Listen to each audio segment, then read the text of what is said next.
In section 2.1, we review the concept of a function. So the definition is that a function f is a rule that assigns to each element x in a set A exactly one element called f of x in a set B.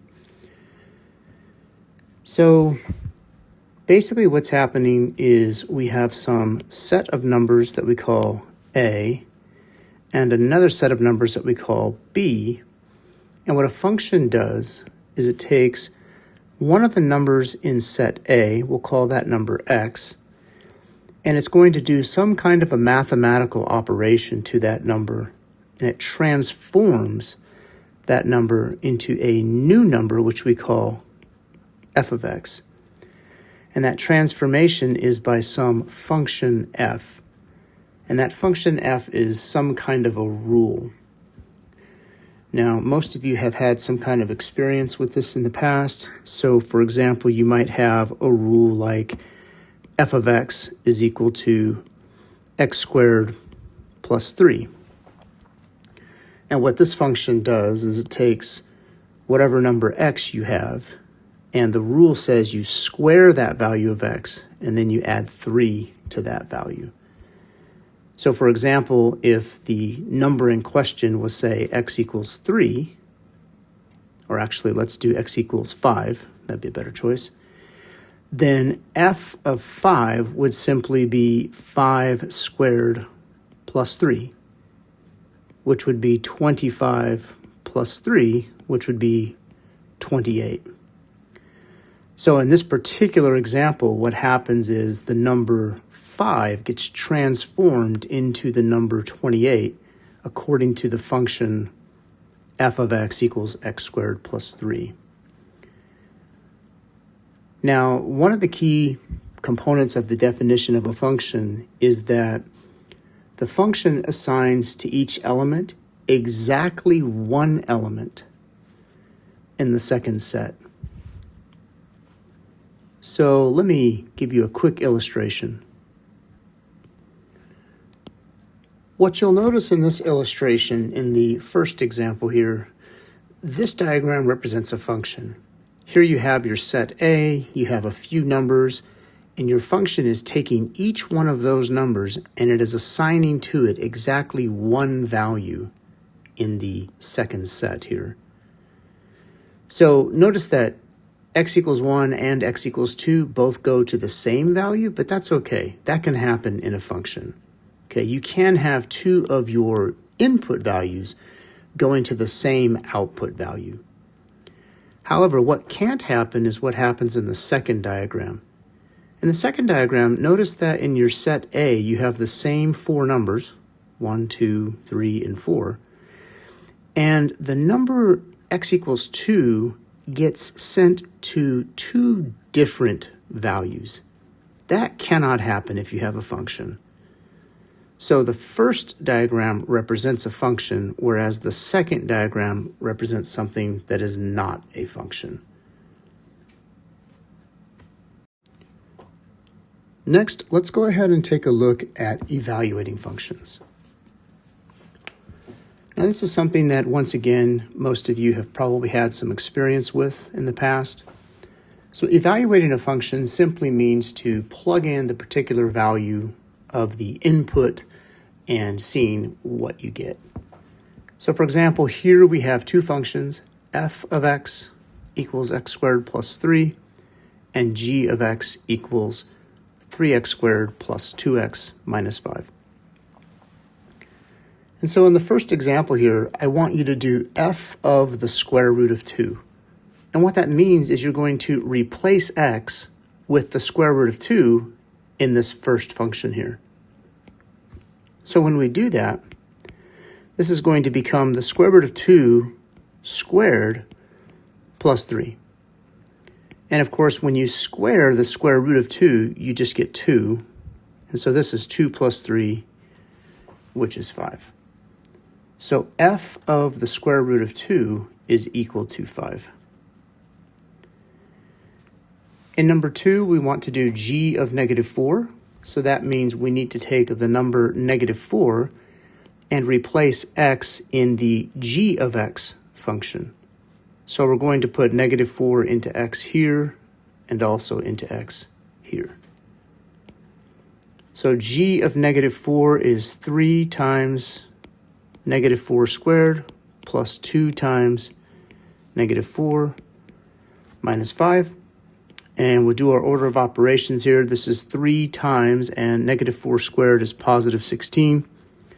And then we can go ahead and do 2 times negative 4, that's negative 8, and minus 5.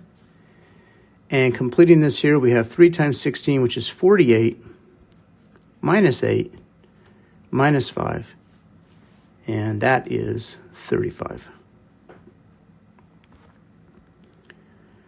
Now for the third example here, this is pretty much just a conceptual issue here. We know that f of x is x squared plus 3.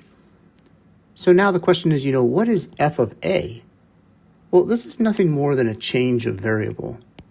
So what we're going to do is go to our function f of x, and instead of replacing x with a number, we're going to replace x with the variable a. So when I replace the x here with the variable a, we simply get a squared plus 3. So basically, f of a and f of x are the same thing. It's just that one uses the variable x and one uses the variable a. Now for our last example here, we want to do g of x plus h. And so to do g of x plus h, it's the same thing. We're going to take the expression x plus h, and we're going to replace the variable x with that expression in the g of x function. So both of these x's here are going to get replaced with x plus h. So g of x plus h becomes 3 times x plus h squared plus 2 times x plus h and minus 5. And then we just have to do the math here. And so x plus h quantity squared, let's remember that this is x plus h times x plus h. And then we have 2 times x plus h minus 5. So we're going to multiply this out using the FOIL principle. So this gives us 3 times the quantity x squared plus 2xh plus h squared. And I'm skipping some of my work here. Plus, and then we have 2 times x plus h minus 5. And in the next step here, we're going to distribute the 3 and also distribute the 2.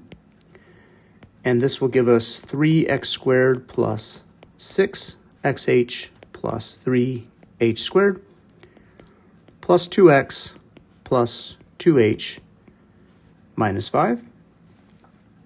And then finally, we just need to combine like terms, and we get 3x squared. Actually, that's funny. The terms are already combined there, right? Because if you look carefully, there are no like terms to be combined. So actually, this is our answer here. So pretty lengthy answer, but yeah, there's nothing that we can combine there. Sometimes you'll be able to combine things, and sometimes you won't. In this case, you can't. So next, we want to introduce the concept of a piecewise defined function. A piecewise defined function is basically a function that has been defined in different pieces, if you will. So this function f of x is equal to basically 3 different functions depending on what value of x you are plugging into that function. So if you're plugging in a number x that is less than 0, you will use the function 3x. And if you're plugging in a number that's in between 0 and 2, including 0 and including 2, you'll use the function x plus 1. And if you're plugging in a number that is larger than 2, you will use the function x minus 2 quantity squared. So for example, if I said, what is f of 5? The thought process is the number 5 is larger than 2. So when I plug in the number 5, I'm going to plug it into this definition of the function. And so f of 5 would be equal to 5 minus 2 quantity squared. And of course, this is 3 squared, which is 9. But if I was plugging in something like 0, I would need to identify where is the appropriate place to plug in 0. Now, 0, notice, is on the border between these two functions. So if x is less than 0, we would use this function. But 0 is not less than 0. 0 is actually equal to 0. So because of that, we're going to use the function x plus 1 because you can see that this is for x is greater than or equal to 0. So to do f of 0, we would plug it into this particular piece, which would give us 0 plus 1, which is equal to 1. And finally, if I was to do something like f of negative 2, negative 2 is clearly a number that is less than 0, and so we would plug that into the function 3x. And so that would be 3 times negative 2, which is negative 6. So basically, it's not that difficult. You just have to really pay attention to, which piece you should be using for a particular value of x. Now, what would that graph look like? Well, the graph would be basically for values of x that are less than 0. So less than 0 would be all the values of x, to the left of 0 over here. For all of these values of x, you're going to use the function 3x. So what you could do to get a picture of that is you could just make a little table of values. And you can pick some values of x that are less than 0, like negative 2, negative 1, negative 1/2. And I'll even pick 0 itself, and I'll just have to remember that, for the number 0 itself, this point is not included in the graph because, again, there's no equal to sign on the 0 here. The less than here is not less than or equal to. Anyway, if I plug negative 2 into 3x, we get negative 6. If I plug negative 1 in, we get negative 3. Negative 1/2 gives us negative 3/2. And of course, if I did plug 0 into here, we would get 0. And if I just graph those points on the graph over here, we have the point negative 2, negative 6, negative 1, negative 3, negative 1/2, negative 3/2, and negative 3/2 is basically negative 1.5, which would be, actually that's correct. And then 0, 0 would be right here, but we can't include that point. So I'm going to make an open circle there. And actually, let me move this point down just a little bit. There we go. That's a better picture. And this is what that graph would look like. Okay, and it stops at 0 because once we get above 0, we don't use this function anymore. Once we get above 0, we use the function x plus 1. So to get the next piece of the graph, I'm going to plug in some values of x that are in between 0 and 2. So for example, I might just plug in 0, 1, and 2. And when I plug those in, I'm going to use this part of the function. So 0 plus 1 is 1, 1 plus 1 is 2, and 2 plus 1 is 3. So we have 0, 1, we have 1, 2, and 2, 3. And that's it. And that's a straight line. And both of the endpoints here are included because of the equal signs that we have here and here. And then finally, for the last piece of the graph, we're going to use the function x minus 2 squared, and we use that only if x is larger than 2. So I can go ahead and plug in 2, but I have to remember that this point is not included because there's no equal to sign on 2. And then I can plug in a couple of other numbers that are larger than 2. But if you plug those numbers into the function x minus 2 squared, you'll get 0, 1, and 4. And so what we have is the point 2, 0, which is right here, is not included. The point 3, 1 is here, and the point 4, 4 is here. And this is a parabola-shaped graph. Now, we'll talk more about graphing in the next section, but all of us have had some experience with graphing. And basically, when you're graphing a piecewise defined function, you're going to kind of have like 3 different pieces on the graph. And the important thing is that when you're graphing one of the pieces, don't extend it too far. You need to know where it begins and where it ends. And that, of course, is determined by the conditions that you're given in the beginning here. Okay, a couple of basic concepts now. We need to talk about something called the net change. So the definition of the net change of a function f of x from x equals a to x equals b is simply f of b minus f of a.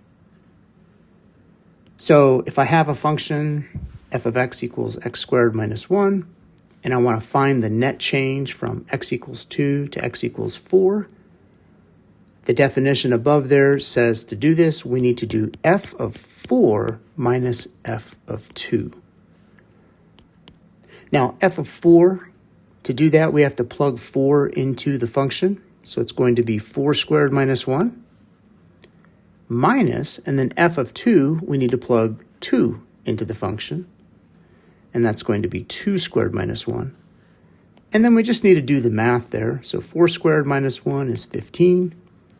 2 squared minus 1 is 3, and 15 minus 3 is 12. And that is the net change. So basically it's just, how much did the y value change as the x value changed from x equals 2 to x equals 4. That's all we're doing there. So pretty basic concept. The next concept takes us a step further. We're going to talk about the difference quotient. And the difference quotient is a really important concept in calculus. The difference quotient is nothing more than the fraction expression f of a plus h minus f of a, all divided by h. And this represents the average rate of change for a function from x equals a to x equals a plus h. Now, we'll talk more about what this means later on, but for right now, we just want to be algebraically proficient in finding a difference quotient. So here we have an example where the function f of x is 3x squared minus 4x plus 1, and we want to find the dq, which means the difference quotient, for that function. So basically, what we need to do is we need to figure out this fraction here for this particular function. To do that, I'm going to first figure out what is f of a plus h. So we'll break this down into steps. So f of a plus h, and this is the hardest part, the most work, means that you're going to plug a plus h into the variable x in your function. So we're going to have 3 times a plus h squared minus 4 times a plus h plus 1. And then we have to work this out. So we have to simplify this. And I'll show you some of the steps here, but I'm not going to show all my work, as you should be able to do some of this on your own. But if you multiply this out, you'll get this. And if we completely simplify the rest of that, we'll have 3a squared plus 6ah plus 3h squared minus 4a minus 4h plus 1. Okay, and we'll save this. This is f of a plus h. Okay, so that's this part. But then we have to subtract f of a. So what is f of a? Well, f of a is pretty simple. Remember, f of a is the same as f of x. All you're doing is you're replacing the x with the variable a. So f of a is going to be 3a squared minus 4a plus 1. Okay, we'll save that.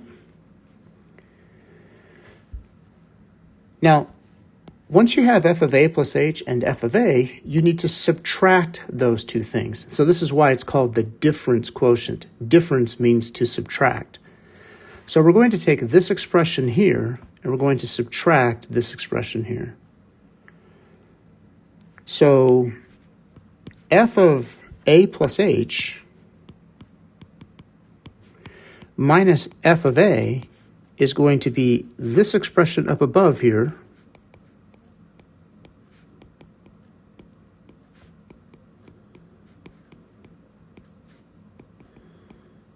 minus this expression down below. And the key point here is you need to remember to distribute that negative sign when you do the subtraction. So this is going to equal 3a squared plus 6ah plus 3h squared minus 4a minus 4h plus 1, and then minus 3a squared plus 4a minus 1. And what's going to happen now is you're going to have some terms that cancel out. So notice that positive 3a squared and negative 3a squared cancel. Negative 4a and positive 4a cancel. And positive 1 and negative 1 cancel. And so our f of a plus h minus f of a ends up simply being 6ah plus 3h squared minus 4h. And then our final step in the difference quotient is now to take the f of a plus h minus f of a and simply divide it by h. So that's going to be the expression we just found divided by h. And what you should be able to do here is in the numerator factor out an h. And you can see that we can factor out an h up there. And when you factor out that h, that allows us now to cancel the h. And what we end up with is 6a minus 3h minus 4. And this is our final answer for the difference quotient. So again, right now, you just need to be algebraically proficient in terms of being able to find this, sort of complicated algebraic operation. But we'll talk more about the meaning a little later. Our final concept of this section is the domain of a function. So the definition for the domain of a function is the set of all inputs. So it's the set of all x values that you are allowed to plug into the function. Now this can be implicitly defined or explicitly defined. So in our first example, f of x equals x squared, notice that you've been given x must be a number between 0 and 4. This right here is your domain. And it's explicitly defined. In other words, you were told that these are the only values of x that you're allowed to plug in, okay? Because it came with the function. It was given with the function. So if you have an explicitly defined domain, you'll see it. So that's pretty easy to identify. Take a look at the second example. G of x equals 1 divided by x minus 3. Here you don't have an explicitly defined domain. So if there is no explicit domain, then the domain is all the values of x that you are allowed to plug into the function. So in mathematics, when I say you're allowed to plug something in, what that means is that you can't do things that are not allowed, such as divide by 0. So if you see 1 divided by x minus 3, you have to think, what is the value of x that I cannot plug in here? And without too much trouble, we should see that x cannot be 3, because if you plug in 3, you'll be dividing by 0. So what that means now is your domain is all values of x except for x equals 3. So the domain is all real numbers except x equals 3. Now, how do we write that? Well, we can do this in set notation. So one way to do it is we can say the domain is the set of all values x such that x must be an element of the real numbers, but also x cannot be equal to 3. And that's a kind of a complicated way to say something that's really simple, but this is the way the domain is often written. Okay. What I really want to emphasize here is that I need you to know that, whatever happens, you need to know that you can't plug in x equals 3 and that you can plug in any other number. That's what's important here. Now for the third example, it's very similar. We have h of x is equal to the square root of x. So once again, we have to think, what is the domain? What are you not allowed to take square roots of? And so you might have some recollection that you cannot take the square root of a negative number, at least not in the real number system. So the domain here is all non-negative numbers. And the way we can write that is the domain is the set of all x such that x must be a real number, but x needs to be greater than or equal to 0, right? Because that's what it means to be a non-negative number. Non-negative means the number must be positive or must be 0. So we say that by saying x must be greater than or equal to 0. So again, the important thing here is that you need to know that x must be greater than or equal to 0. That's the domain here. It's not quite as important for you to know that this is the fancy way to write that domain, but you should work on this notation just because it's nice to know, because you will see it from time to time. Let's take a look at two more slightly more complicated examples of domain. So in these last two examples, we have first the function f of x equals 1 divided by 5x squared plus x. And we want to talk about domain. So we know that when you have a fraction, the bottom of the fraction, the denominator, cannot be 0. So we need to figure out, when is the denominator 0? So I'm going to set 5x squared plus x equal to 0. And I'm just going to solve that equation by factoring. So I can factor out an x. And then I can set each of those factors equal to 0. And if we do that, we get x equals 0. And then for the second equation here, we get x equals negative 1/5. Now, what's important here is that these are numbers that are restricted from the domain, right? So these are numbers that you are not allowed to plug in. So that means we're allowed to plug in every other number, just not those two numbers. So if you look at that on a number line, here's where negative 1/5 is, and here's where 0 is.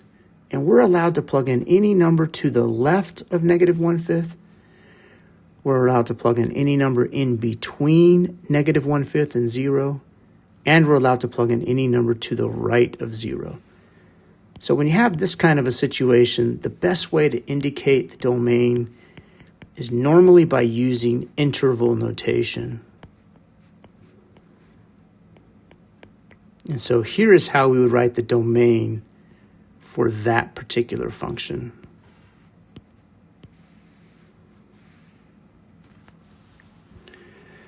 Now, for the last example, number 5 here, we're back to having a square root. And for square roots, we cannot take the square root of a negative. So what's the domain here? Well, 16 minus x squared, whatever it is, we know it must be greater than or equal to 0, right? Because we have to take the square root of a non-negative number. Now, how do you know when 16 minus x squared is greater than or equal to 0? It's tempting to want to add x squared to both sides and try to solve this inequality in that way. But you need to remember that when you're solving inequalities like this, you actually want to keep the 0 on one side and you want to factor the other side. And then what you're going to do is you're going to notice that x equals 4 and negative 4 are sort of the critical numbers for that inequality. At negative 4 and positive 4 is where this expression is equal to 0. We want to know when is it greater than or equal to 0. So to figure this out, what we do is we pick some test numbers. So if I pick a test number to the left of negative 4, I might pick something like negative 6. In between negative 4 and positive 4, I can pick 0. And to the right of 4, I can pick a test number like 10. And I'm just going to plug those test numbers into here to see if it's true or false. So we're going to test those numbers now. So when x is equal to negative 6, for example, you have 4 minus negative 6 multiplied by 4 plus negative 6. And we want to know, is that greater than or equal to 0? Well, 4 minus negative 6 is 10. 4 plus negative 6 is negative 2. And 10 times negative 2 is negative 20. And we know that this is false, right? We know that negative 20 is not bigger than 0. So negative 6 fails. And what that means is that all of these numbers to the left of negative 4 fail, okay? So we cannot use any of those numbers. Now, when I test x equals 0, we get 4 minus 0 times 4 plus 0 is greater than or equal to 0. And that says 16 is greater than or equal to 0. And that's true. Okay, so what that means is that all the numbers in between negative 4 and positive 4, all of these numbers work. And if you test x equals 10, x equals 10 will also be false. I'll let you test that on your own, but those numbers will also not work. So what are the values of x that make 16 minus x squared greater than or equal to 0? It's all the values of x between negative 4 and positive 4. So the domain here is all the numbers x from negative 4 up to positive 4. And I'll do that in interval notation once again. Okay. Now, of course, we could use our set notation. You know, we could say it this way. Okay. But again, these say exactly the same thing. Just kind of two different languages for talking about the domain here. So key thing about domain, when you have a fraction, you got to know you can't divide by 0. And when you have a square root, you have to know that we don't want to take the square root of a negative number. Okay, that concludes 2.1.